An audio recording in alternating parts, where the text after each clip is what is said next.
All right, so I'm back here for episode 2 with Jordy Allard. Jordy, you had another pretty good game the other day. You had 7 innings of no earned, no runs with 2 hits and Ks. So I would say you'll take that. Yeah, I'll take that. You'll take that. So we're back here. We're gonna look at a couple of the at bats. So we were just talking first inning. So the first thing that I want to ask before we even look at one of your pitches is, you pitched the first game at Gavoni where you're super comfortable, and then you go on a bus for a couple of hours to New London, Connecticut, and you hop off the bus and you have to get warm. So like, what do you like to do pregame, especially for away games? I know it's going to be, we can talk about it differently at home games, but before the game, you hop off the bus in Connecticut, you're a little bit stiff. Take me through how you like to get ready for this game. So are you talking how I like to get ready for like an away game, right? Yeah. Okay. Yeah, so pretty much just got off the bus. On the bus, I either listen to music or rest. It was an earlier morning game, so it was more of a, like, I wanted to get some food in me and water, so I was making sure that I was drinking on the bus and had some breakfast. And then once I got off the bus, we really went right into stretching, at least the position players did, because they needed to take BP. So I used that time where I normally warm up an hour before first pitch. I used that, we got there at around 10:30, so it's an hour and a half before first pitch. So I used that 30 minutes to do some hip stretches, walk around, just get the blood flowing. But once it was like an hour and 20 minutes before the game, I started doing hip stretches, hip flexor stuff, glute stretches, and then I rolled out and with a roller and a lacrosse ball. And then I pretty much started, that got me to an hour before, and then I just started the dynamic and static stretching. And then that took until 11:30, and then I started throwing at 11:30, threw my bullpen at like 11:47, like 11:55, because we were the away team. And then I finished throwing my pen like right as their pitcher got the first out. So I was walking down out of the pen when he had 1 out and they had just started around the bases. So for a guy like you who is on the path to pitch at the Division I level, I don't want to understate the value of kind of like that timing where the dude gets the first out and you're finishing up your bullpen. Like, I think that that's something that is part of what makes you so great is your routine and your preparation. And as soon as that dude is getting the first out, now you're walking back to the dugout. Like, I don't think that should be understated. And I kind of wanted to ask you about that because I know that not only are you so well versed kind of on the mound and off the mound, but like that's a big part of it, that preparation. So I wanted to hear about that. But okay, so you're going here. It's the first inning. You're in New London against Coast Guard. Do you know anything? Are you going into this start with any tips, any tricks? Are you thinking, all right, today's going to be fastball heavy, off speed heavy, or is it the usual approach? It's kind of hard when we haven't seen them play that much, and they've only had really 2 games, or I'm not sure if they had 2 or 3 before. So we don't really, like, you can see on a lineup card, like, oh, this guy's hitting like 750, but what if he got like 4 at bats? You don't really know much. Yeah, you can't really tell like if the kids are really that good. We knew they had a couple better hitters than WPI, and we knew that they were going to swing it a little bit better, or that's what we had thought. And like as we got into the game, we didn't really know much about, or I personally didn't really know much about the other hitters, but I knew that I wanted, like coming off of last game, I wanted to throw just the fastball, just like I did in the last 3 innings of my last start against WPI. And I knew I wanted to get my curveball a little bit sharper, and I wanted, so I knew it was going to be heavy fastball and like mixing a curve in there for a strike and like a little bit sharper. And I did want to add my splitter a little bit more, but I wanted to save that for like the 3rd inning. So that was kind of the game plan. And I feel like that's kind of the game plan for every start I have, whether we're facing Wheaton or, somebody else. Like it doesn't matter. I want to like attack with my fastball, make them hit it. Once they hit it, then I can start going to my breaking ball, hope that's sharp. And then if I need a third, I can use the splitter. So. Okay. So speaking of attack, here you are, first pitch of the game, middle. So you're coming right at these guys. We talked the other day about how we want to see you keep that foot on their throats from the first pitch to the last. So we talked about it the other day, and it felt like there was no real hesitancy to go right at dudes today. You were going right towards the strike zone, and you were gonna say if you're gonna hit my best fastball, then you should hit it. Yeah, like I had talked to you before, like I was nibbling against WPI, and I just wanted to come out and throw, like make them hit it. Like when I'm in my zone throwing hard attacking, it's hard for the hitters in the NUMAC to be on time and, piece me up. And obviously people are going to piece me up every once in a while, but like I want to make them do it like 3 or 4 times in a row. I don't want to walk them. And I had a walk and I was kind of upset about the walk versus WPI. So I was coming right at him. Ooh. Yeah. Okay, so you said that came off the bat like it was a little slower than you thought. You were like, oh, and then I felt like I had to wait for it. It was weird. Like it was hit. He definitely hit it on the line, but maybe like the end of the bat or something. Cause it didn't really knuckle, but it was like one of the slow moving line drives. I was just like waiting for it. It wasn't like right at me. Yeah, I think I moved my glove quick, but like it didn't. I mean, it's better to move it quicker than slower. That's for sure. Yeah. So you just got that first out. I thought that was hit really hard at first when I was first watching the game and didn't look back at it. But you were right. That kind of had some almost like knuckle to it. Yeah. So I wasn't like we knew that first guy was that first guy could swing it. I mean, they're top like 3 or 4, obviously, and every team is going to swing it. So he was good, and I wasn't really worried after, even if it was hard contact, I'm not really worried. Like I still got to go with it. You're going to still be attacking. So the next question that I have for you is, I was talking with Brick yesterday, and we were talking a little bit about the outfield, how this looks really nice, but it was bumpy. It didn't really play well.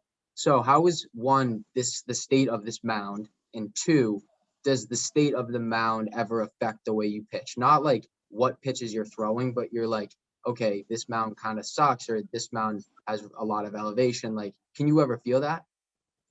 Yeah. I really like high mound. I mean, obviously I feel like every pitcher would. I don't know if some prefer flatter, but this mound was like awesome. This was like the best mound. Well, obviously this year I've thrown off of. Our mound's a little bit lower to the ground. This one was high. It was also really firm, like the landing spot and right in front of the rubber. Like there wasn't a hole, so you could get a nice push off and then land. Like the landing foot wasn't slipping. It was sticking pretty well. And again, it was like a little bit higher up, so I could get a little bit more downhill. So like stepping on there to begin with, it was awesome. Like it was a great mound. So I prefer, the higher mound, but yeah, I mean, I don't really change the way, like I was still pitching the same way I did at Babson. Yeah.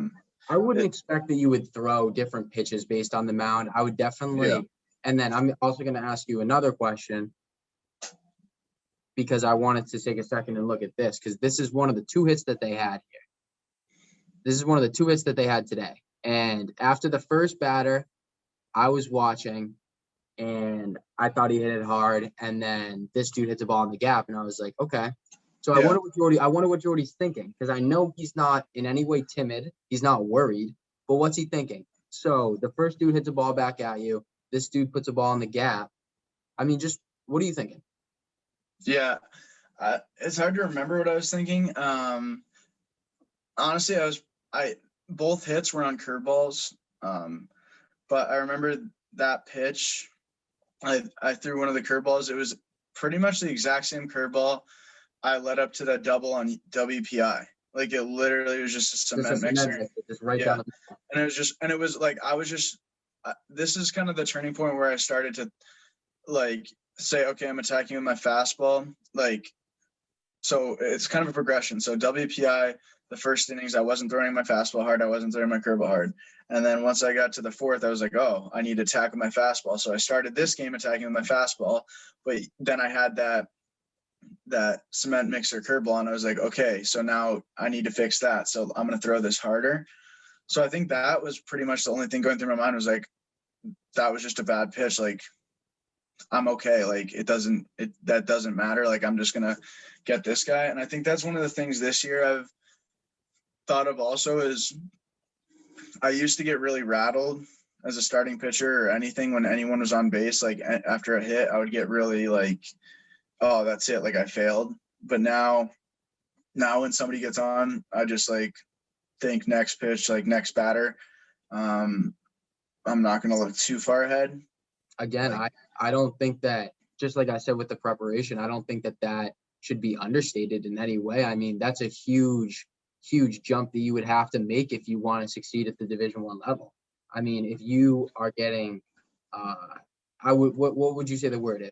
You're getting flustered, rattled with dudes on base, you're not going to be able to perform at the D1 level. You have to have that mindset like you do now, where this dude hits a double, but you have one out and you're 2 pitches away from you guys are back in the dugout. So I don't think that growth that you've had over the last year should be understated. I think that that's super important, and especially when you're going to be pitching in a College World Series game, you're gonna need to make sure that you're focused on that next pitch because you don't want those mistakes to start piling. So you got to run around second, taking a little slow trot back to the mound, and then we got the number 3 hitter at the plate. So you got to go through the heart of their order. And like you said, Coast Guard, they didn't necessarily have a great day today. Again, getting stifled by a bunch of really good bats and arms, but the number 3 hitter in any NUMAC lineup is going to be able to hit.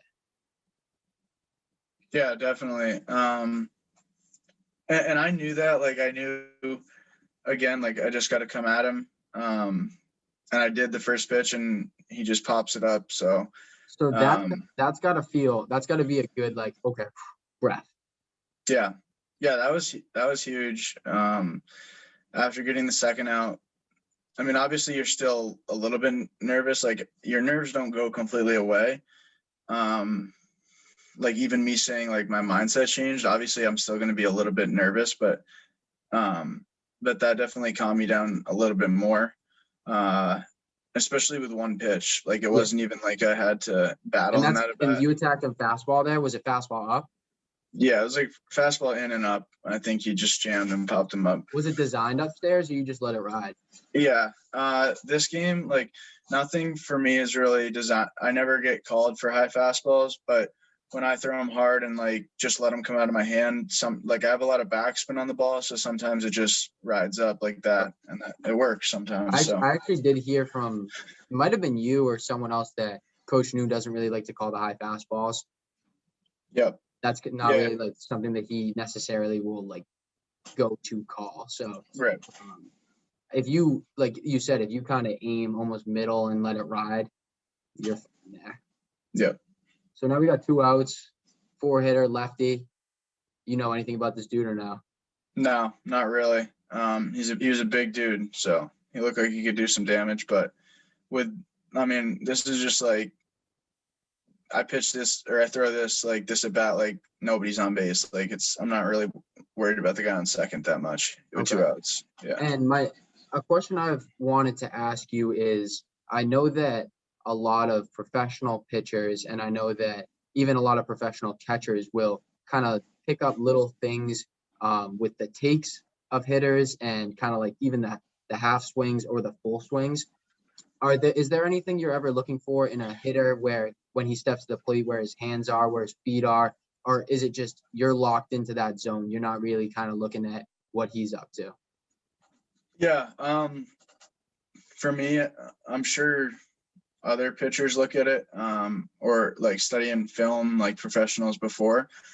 With me, I pretty much am just the same. Like I'm just working on the strike zone or working with my catcher. Like no matter who stands in there, it doesn't really matter to me, I'm still gonna throw my stuff and let it play. So.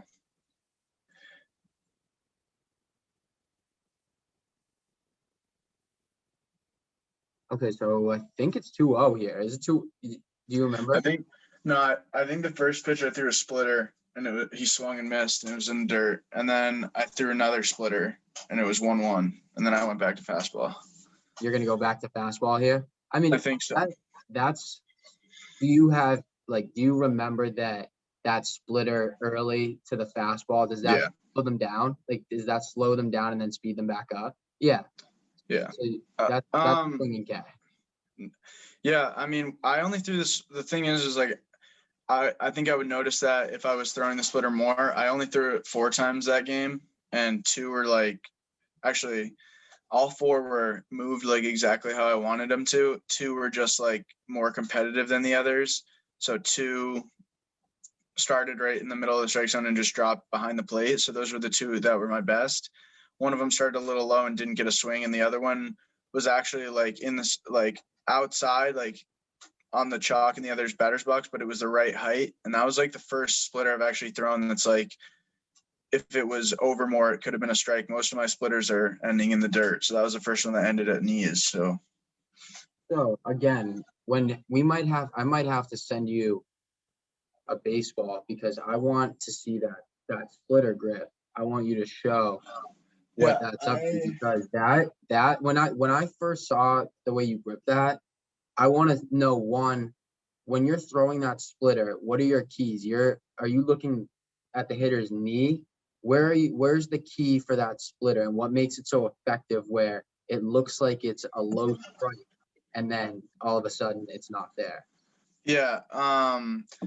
For my splitter, pretty much what I do is just throw it in the middle of the, like, legit at the catcher's chest down the middle. Like, I don't have him set up outside or inside. I just throw it down the middle, and then I just hope that the ball does what it's supposed to do. Like, I don't hope, like, I know it's going to do it if I throw it well, but I just throw it like a fastball. Yeah. No, I mean, let it drop out. I've seen that splitter, and I remember the first time I was like, "Is that a changeup?" And you're like, "No, it's a splitter." And I was like, "Well, that looks like the best changeup I've ever seen." Yeah, it's a little bit. Yeah, changeups, I feel like they fade a little bit. Like they yours is fade. just straight draw. Yeah, I feel like mine just drop. It does go down to the right, like arm side. But yeah. Someone asked me, I forget who or when, but I told them about my experience catching bullpens for the arms at Babs, and they were like, "Did you have a favorite guy, or like, was there one thing?" And I was like, "It was Jordy Allard's splitter." Like, it wasn't necessarily Jordy Allard because he was making my hand throb, but like seeing his splitter, I was like, "Is that a changeup? What's going on there?" So I mean, for the hitter, they must have like a brain aneurysm when they see that spin. It doesn't look like anything. Yeah. Yeah, I'm not really sure what they see. But it seems that they have a hard time picking it up. So as long as they're swinging at it, I'm going to keep throwing it. Obviously, our coach calls pitches in this game. I wouldn't normally throw it 0-0, which I did a few times. I was throwing it 0-0, 0-1. I would normally try to do it like 1-2 or 2-2. But yeah, so that's kind of my plan with it, is 0-2, 1-2, or 1-2, 2-2. And I might start, like, in the Wheaton games, I honestly could probably start using it like 0-0, 0-1, and having it just be more of a ground ball pitch instead of a strikeout pitch. Okay, so I've got another question for you. What is going on here? I think I picked up on this when I was looking back through the film, but are you going from the stretch here? Yeah, I always go from the stretch. The last time I went from the windup was probably senior year of high school. In high school, I was a shortstop the whole way. I would come in and close and pitch one inning. and I would go from the windup and the stretch in high school. And then when I got to Southern New Hampshire my freshman year, I was a reliever, so I only threw from the stretch. And ever since like my freshman year, I just haven't thrown from the windup, so I only throw from the stretch. Because that wasn't even something that I was like in tune to. And I've been watching you pitch for now. This is the second game, and we've been not only doing that, but watching the games again. And I didn't even realize that you were throwing from the stretch. And I was like, that's pretty unique. Yeah. Yeah. A lot of kids have both the stretch and the windup, but honestly, I think it gives me a little bit of an advantage anyways, because then when a runner gets on, I'm just throwing the same way. You're just comfortable. I'm not like some kids have issues with like they're really comfortable from the windup, and then when they get into the stretch, they worry because Agreed. I think for you, the way it stands right now, not only is it an advantage from the runners on base aspect, but in order to be as successful as you want to be, you told me the other day against WPI that you made 4 mistakes, and you said you wanted to cut that down. 4 mistakes. And a traditional NUMAC pitcher makes 4 mistakes, their parents are going to buy them a cake that night. So I'm telling you right now, if you want to be as successful as you know you want to be, I think you're going to be able to repeat your mechanics, your arm slot, be super kind of harder to read when you're moving so quick. Do you know what I'm saying? It's going to be easy for you to repeat that splitter motion, that curveball that you want to be so tight and still throw gas out of that slot, because a lot of the times wasted movement is just extra time where you can either something's off or you make a little mistake and all of a sudden that curveball is hanging. You pick up on what I'm saying? Yeah, the stretch, I think one of the reasons why I went to the stretch is like you said, like simplifies the motion. So I'm not like really doing much extra. It's just lift my leg and go, which is good for me. It's very simple. And I can also, when a runner's on base, it feels more comfortable to slide step. Yeah. Because like not only do some kids like have trouble getting into the stretch, but then you also have to slide step with a runner on sometimes, or be a little bit quicker to the plate. And that's like an extra thing that just throws them off. So to be able to be quicker to the plate, slide step, definitely I feel like is an advantage. I feel like when I want to be quick to the plate, I can be very quick to the plate. So that also I want anyone who's watching this video to just look right now at how quick and simple your motion is. It could not be quicker and it could not be more simple. Your hands are by your waist. They're just ready to go. You grip the pitch and you do a leg kick and the ball's on the hitter. Yeah. It's as simple as it could be. You're there. Okay, this dude's screwing with you. Yeah, he was trying to, I remember striking him out and I was fired up. I think I threw a curveball. No, yeah, I threw an up. No, that was probably one of the hardest pitches I threw of the day. It was that you were so mad this dude's playing with you. Yeah. And then I think I threw a curveball right here that actually played off of that high and in fastball. It went down and away and just sorted him. Yeah. So yeah. But that's also what that high fastball can do. Is like when I spin the curveball well, like I was that day, like it starts as a high fastball and drops in and they don't really know what to do. So I mean, I'm not saying this in any way other than a statistical point of view, but the high fastball in baseball right now is making waves. I was just watching Garrett Cole before we got on this call, and that's his go-to. Yeah. 97, like just above the zone because it looks so good.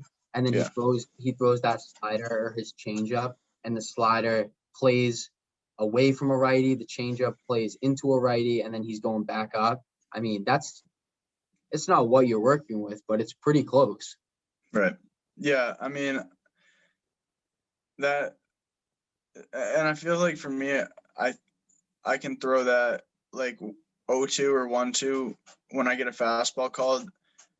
I'm not really afraid to miss like middle, because if I just rear back and am athletic and let it loose, it'll go towards the upper part of the zone, which like if somebody gets on top of a fastball their chest, like nice. Like, yeah, good job. You tip your cap. Yeah. You tip your cap. So Yeah. while we watch this, if we see anything that we really want to talk about, we will. But I want you to ask you, we just kind of talked a little bit more about your motion. And I told Brick that now that I can go to the games in person, I'm going to try to get a good angle of him swinging so we can take a look at it. And I'm going to try to do the same with you so we can kind of just like take a look at what you're working with kind of mix wise and show anyone who wants to see. But before we get that, do you have a spot on the mound that you like to set up on? Do you set up middle? Do you set up on either side? And do you think that that makes any difference? Yeah, I set up on the first base side. Like half of my foot. I feel like half of my foot.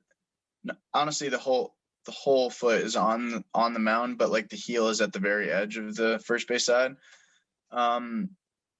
I've thought about like switching to the middle, because sometimes I feel like my curveball, I'm throwing it like because I'm on the first base side, I'm throwing it back over, like Back over.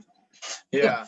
And then if I threw it from the middle, like it would come at a righty, like it would be more at the righty shoulder and then drop in. So like that's something I thought of, and maybe eventually I will.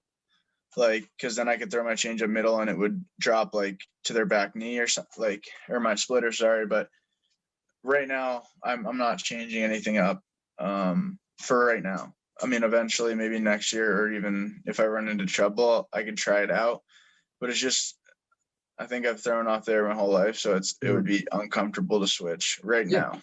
No, But I think that more than anything, I think that's probably kind of like mental almost. Like yeah, where you set up. I don't think that if you move an inch, it's gonna make but it's more just like kind of visualization, like this is where I want to be, this is where I want the pitch to be.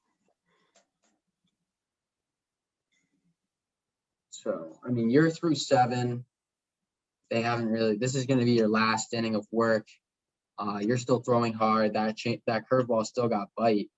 I mean, my final question to you would be going into your next couple starts, like what's gonna make you even better? What's it gonna be, and how are you gonna make that happen? Because I mean, I don't want to say that you're not happy with 2 mistakes, but the way you are, I feel like that there's always room. You're always wanting to make that pitch better and make that next pitch. So going into the next start, is there anything on your mind? Are you feeling you just ready to go? yeah. I mean, there's not really. I don't really think I think about it that much. Like even before today, I think I was just not really thinking anything. I think I was just more focused with attacking, or like my pen felt stronger. I felt like I was even attacking in my pen. So I'm going to carry that over into this week. But the one thing, or a couple things I'll try to work on, obviously, like I said from last week, is like not having that curveball cement mix the first couple innings. Like I want it sharp right off. And it takes a little bit of a feel to get the curveball going sometimes in the game. But definitely making better pitches early on, like avoiding that double. And then, yeah, I'd say avoid extra base hits, more line, like if they're going to hit something, make it on the ground, somewhere in the infield and getting through a hole. I let up a line drive, hit up the middle and the double. So like eliminating the harder barrels. And I mean, obviously I let up 2 hits, so I can obviously do better than that. So That's what I mean. So hey, I'm there. You're going Saturday game 1. yeah, I believe so. We haven't been told yet, but that's what I'm assuming. Yeah. So I am gonna be able to watch you pitch for the first time in person. So I mean, I am very excited. If they don't let me out of this quarantine, like if something happens and I'm not out of there, it's gonna get real dark in my head. Yeah. Because I really want to watch you pitch in person Saturday, and I really want to watch the team. I really want to watch you guys get 2 more wins. So appreciate you coming on and talking with me. And yeah, I mean, I don't really know. There's not much action to break down with you, but I really like getting. Yeah. Yeah, dude, this is fun. I hope we can do this again after the Springfield start, and hopefully we'll be talking about 7 innings or something even better. So, All right. Sounds good, Yeah. brother. Take care. Have a good All right. night. all right, dude. See you later. So I was hesitant to say it to his face, but I was like, so we gonna break down a no-hitter after Saturday? But no, I mean, he's got potential for 7 innings, 2 hits, 8 strikeouts every time he takes the mound. And you hear it in his mentality. He's prepared, he's fierce, he's ready to go. So always love talking to him, expanding my horizons on the pitching side of it. And just really getting down to it and getting behind the scenes. So appreciate you guys for tuning in. I hope you enjoyed our conversation. Take care.